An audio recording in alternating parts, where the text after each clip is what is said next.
રામકથા શરૂ થતા પહેલા નીકળી પોથી યાત્રા। રાજકોટના રેસકોર્સમાં ભવ્ય રામકથાનો પ્રારંભ થયો। કથા શરૂ થતા પહેલા સવારે ભવ્ય પોથી યાત્રા નીકળી હતી। રેસકોર્સ મેદાનમાં પ્રસિદ્ધ રામકથાકાર પૂજ્ય મુરારી બાપુ રામકથાનો પ્રારંભ થયો છે, ત્યારે રેસકોર્સ ગ્રાઉન્ડમાં અયોધ્યા નગરી જેવો એક માહોલ ઉભો થયો। મેદાનમાં ભવ્યાતિ ભવ્ય અયોધ્યા નગરી ઊભી કરવામાં આવી। રામકથા શરૂ થાય તેની પહેલા પોથી પૂજન વિધિ કરવામાં આવી। ત્યારબાદ શહેરના વિરાણી ચોકથી લઈને રેસકોર્સમાં બનાવવામાં આવેલી અયોધ્યા નગરી સુધી પોથી યાત્રા યોજવામાં આવી। મુરારી બાપુ અને સ્વામી પરમાનંદજીએ પોથી યાત્રાનું પ્રસ્થાન કરાવ્યું, જેમાં 5000થી વધુ લોકો જોડાયા। વિશાળ શોભાયાત્રામાં હાથી, ઘોડાગાડી, ખુલ્લી જીપ, લોકોના નૃત્યએ આકર્ષણ જમાવ્યું। પોથી યાત્રામાં વિન્ટેજ કારનો કાફલો પણ જોવા મળ્યો હતો।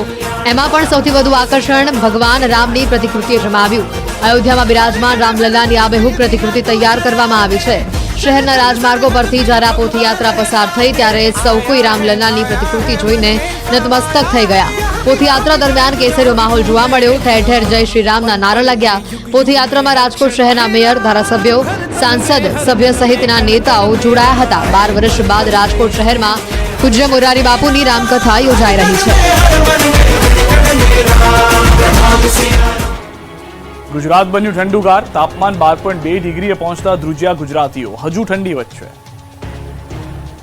નવેમ્બર અંતમાં હવે શિયાળાએ તેનો ઓરિજિનલ મિજાજ બતાવવાનું શરૂ કર્યું છે। રાજ્યભરમાં શિયાળો જામતા ગુજરાત ઠંડુગાર બની ગયું છે। ગુજરાતભરમાં તાપમાનમાં ઘટાડો થતાં સવારે અને મોડી સાંજે ઠંડકનો અહેસાસ થઈ રહ્યો છે, જ્યારે બપોરનું તાપમાન પણ નીચે જઈ રહ્યું છે। ગુલાબી ઠંડીની વચ્ચે ગુજરાતીઓ હવે કડકડતી ઠંડીમાં ઠરી રહ્યા છે। રાજ્યમાં લઘુત્તમ તાપમાનમાં 1 થી 2 ડિગ્રીનો ઘટાડો થયો છે। રાજ્યમાં તાપમાનનો પારો 12.2 ડિગ્રીએ પહોંચી ગયો છે। 12.2 ડિગ્રી સાથે ગુજરાતનું નલિયા સૌથી ઠંડુ શહેર રહ્યું, જ્યારે સિઝનમાં પહેલીવાર અમદાવાદનું તાપમાન 16 ડિગ્રીએ પહોંચ્યું। હાલમાં રાજ્યમાં ઉત્તરથી ઉત્તર પૂર્વના પવનો ફૂંકાઈ રહ્યા છે। ઉત્તર ભારતમાં હિમવર્ષાને પગલે ગુજરાતમાં કાતિલ પવનો ફૂંકાઈ રહ્યા છે, જેની અસરથી પારો ગગડી રહ્યો છે। હવામાન વિભાગની આગાહી મુજબ આગામી 7 દિવસ સુધી વાતાવરણ સ્થિર રહેશે। લઘુત્તમ તાપમાનમાં મોટો ફેરફાર થવાની શક્યતા નથી, પરંતુ સામાન્ય ઘટાડો નોંધાઈ શકે છે। પવનની દિશા બદલાતા ગુજરાતમાં ઠંડીનું જોર વધ્યું છે, એટલે આગામી દિવસોમાં હાડ થીજવતી ઠંડી માટે તૈયાર રહેજો। રાજકોટમાં સરકારી અનાજનો જથ્થો ઓછો આવતા મુશ્કેલી। રાજકોટ શહેરની સસ્તા અનાજની દુકાનોમાં રાશનનો પૂરતો જથ્થો ન હોવાનું સામે આવ્યું। શહેરની 20 જેટલી દુકાનોમાં ગત મહિને ઘઉં, ચોખા સહિતના અનાજનો પૂરતો જથ્થો નથી મળ્યો। ગત મહિને 100% રૂપિયા ભર્યા હોવા છતાં માત્ર 30% જથ્થો પહોંચ્યો। તો બીજી તરફ પુરવઠા વિભાગ દ્વારા તુવેર દાળના 50% જથ્થાની જ ફાળવણી કરવામાં આવે છે, જેથી લાભાર્થીઓને અનાજ વિના ધરમના ધક્કા ખાવા પડી રહ્યા છે। આ મામલે સંબંધિત અધિકારીઓને જાણ કરાઈ છે, ત્યારે સસ્તા અનાજની દુકાનોમાં સમયસર પૂરતો જથ્થો પહોંચાડવા માટેની માંગ ઉઠી છે। રાજકોટ શહેર ઉપરાંત અમુક ગ્રામ્ય વિસ્તારોની દુકાનમાં પણ જથ્થો સમયસર પહોંચતો નથી, જેના કારણે ગ્રાહકો તેમજ રેશનિંગની દુકાન ચલાવનારા વ્યક્તિઓ વચ્ચે ઘર્ષણ પણ થાય છે। ફેર પ્રાઇસ એસોસિએશન દ્વારા સમગ્ર મામલે સંબંધિત અધિકારીઓને જાણ પણ કરવામાં આવી છે, પરંતુ ઉપરથી જથ્થો મોડો આવતા હોવાના કારણે ગોડાઉન સુધી જથ્થો પહોંચવામાં વાર લાગે છે। દાહોદમાં નકલી અને મામલે પોલીસે કાર્યવાહી કરી। 6 મહિનાથી ફરાર આરોપીઓના ઘરે તેમજ જાહેર સ્થળોએ નોટિસ લગાવી। દાહોદમાં નકલી અને મામલે પોલીસે કાર્યવાહી કરી હતી। છેલ્લા 6 મહિનાથી ફરાર આરોપીઓના ઘરે તેમજ જાહેર સ્થળો પર નોટિસ લગાવવામાં આવી। પ્રકરણમાં પ્રારંભથી જ ફરાર એવા 2 લોકો સામે પોલીસે 82 અનુસાર જાહેરનામું પ્રસિદ્ધ કરીને તેઓને ભાગેડુ જાહેર કર્યા હતા।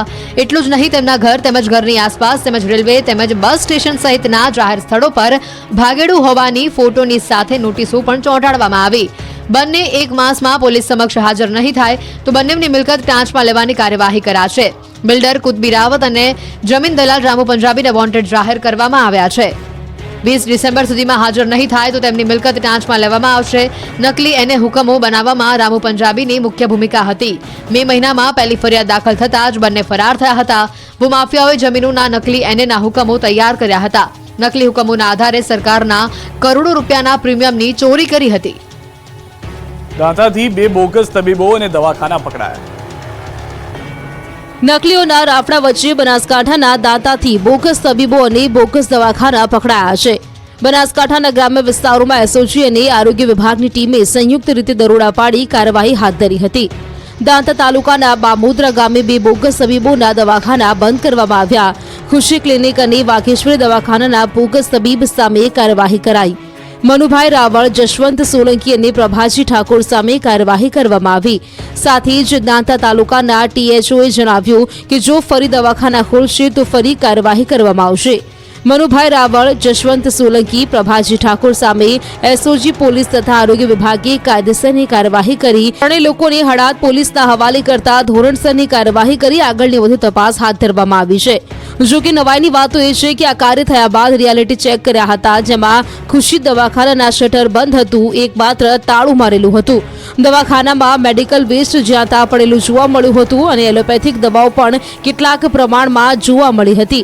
જ્યારે દર્દીઓ માટે મોટી સંખ્યામાં ખાટલા પાસે પાથરેલા જોવા મળ્યા હતા અને ગંદકીના દ્રશ્યો પણ સામે આવ્યા હતા. જામખંભાળિયા અને દાહોદમાં આધાર માટે લોકો બન્યા નિરાધાર. દેવભૂમિ દ્વારકા જિલ્લાના મુખ્ય મથક જામખંભાળિયામાં મામલતદાર કચેરી ખાતે આવેલા આધાર કેન્દ્રમાં આધાર કાર્ડ કઢાવવા માટે લોકોને હાલાકી પડી રહી છે. આધાર કાર્ડ અપડેટ કરાવવા માટે વહેલી સવારથી જ લોકો કતારમાં જોવા મળ્યા. આધાર કાર્ડ અપડેટ કરાવવા તેમજ ઈ-કેવાયસી કરાવવા માટે ધક્કા ખાવા પડે છે. છતાં પણ આધાર કાર્ડ કઢાવવા માટે ટોકન નથી મળતું. રોજના 40 થી 50 ટોકન ઇસ્યુ કરવામાં આવે છે અને અરજદારની સંખ્યા વધુ હોવાના કારણે લોકોને ધક્કા ખાવા પડી રહ્યા છે. ત્યારે લોકોની માંગ છે કે આધાર કાર્ડ સેન્ટરોનો વધારો કરવામાં આવે, જેથી લોકોને મુશ્કેલી ન થાય.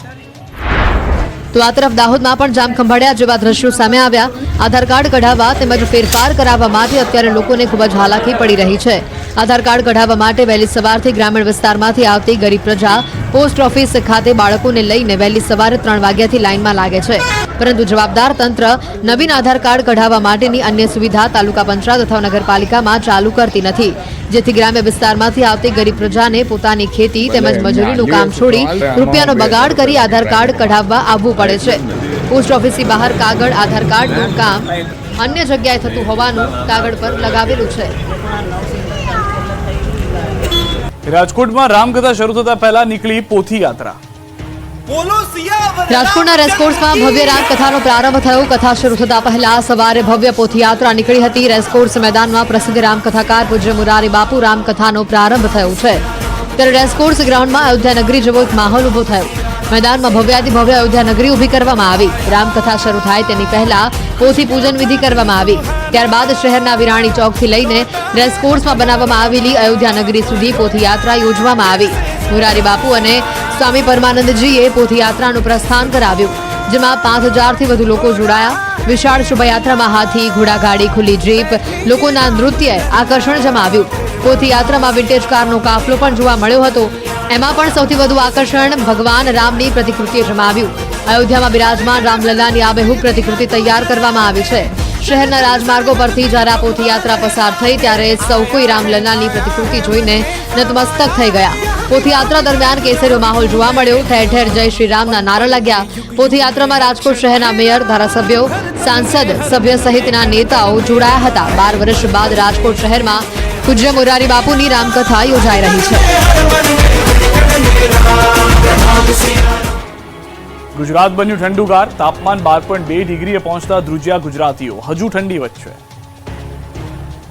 નવેમ્બર અંતમાં હવે શિયાળાએ તેનો ઓરિજિનલ મિજાજ બતાવવાનું શરૂ કર્યું છે. રાજ્યભરમાં શિયાળો જામતા ગુજરાત ઠંડુગાર બની ગયું છે.